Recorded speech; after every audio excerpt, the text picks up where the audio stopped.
আমি একটি হাদিসের প্রেমে পড়ে গেছি।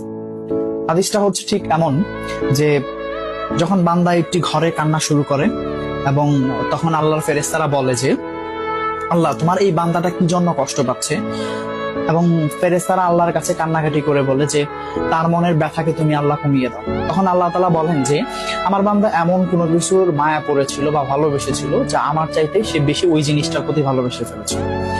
আমি আমার বান্দার কষ্ট আমি বুঝি এবং আহ, আমি দুঃখী মানুষের মানে ভগ্ন হৃদয়ের মানুষের খুব কাছাকাছি অবস্থান করি।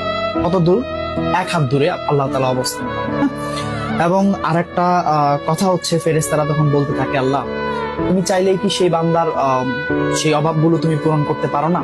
তখন আল্লাহ তাআলা বলেন যে আমি ওয়াদা করতেছি আমার বান্দা যে জিনিসটা তার জীবন থেকে হারিয়েছে তার চাইতে অধিক উত্তম জিনিস আমি তাকে দিব, যা দেখে পৃথিবীর মানুষ বিস্মিত হবে।